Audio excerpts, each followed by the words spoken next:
Sul on alati valida. Sa kas valid täna distsipliini või homse kahetsuse. See lihtne, ent mõjuv lause peegeldab elu üht olulisemat tõde. Meie valikud kujundavad meie tulevikku.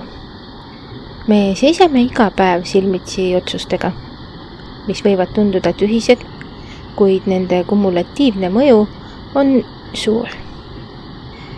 Me võime valida, kas tegutseda eesmärgipäraselt ja sihikindlalt või lükata olulised sammud edasi. Just nendel hetkedel avaldub distsipliini või kahetsuse vahe. Distsipliin ei ole midagi, mis sünnib iseenesest. See on oskus ja harjumus, mida tuleb meil endal kasvatada. See tähendab tegutsemist isegi siis, kui ei ole tuju või kui see tundub raske. Distsipliin on ärkamine kell 5 hommikul, et minna jooksma.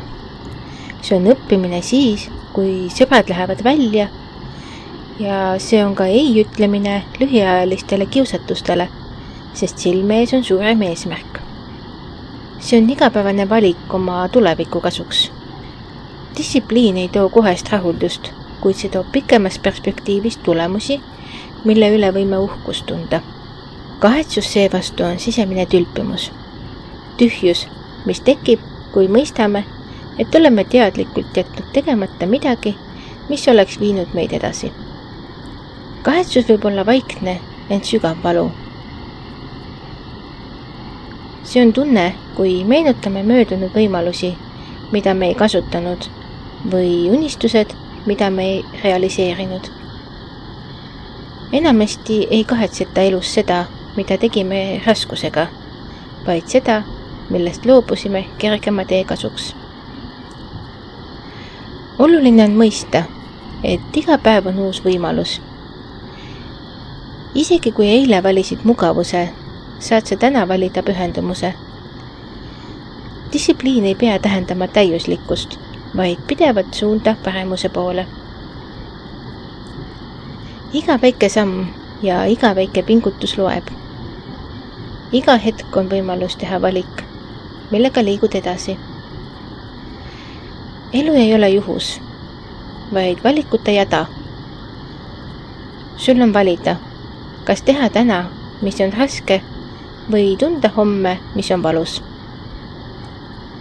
Küsimus pole selles, kas sa valid, vaid mida sa valid. Sa valid igal juhul. Sa valid alati. Sa teed valiku ka siis, kui sa otsustad mingis hetkes valiku tegemata jätta ja lasta asjadel omasoodu minna. Ainus vahe on selles, et kui sa valikut ei tee, siis oled sa olukorra mängukann ja asjad ei lähe sinu otsustamise ja soovide järgi. Sellele järgnebki tavaliselt kahetsus. Otsustamata jätmine on ka otsus. Seega, sa otsustad alati. Kas valid otsustamise või otsustamata jätmise, see valik kuulub ainult sulle. Aitäh kuulamast ja järgmiste kohtumisteni!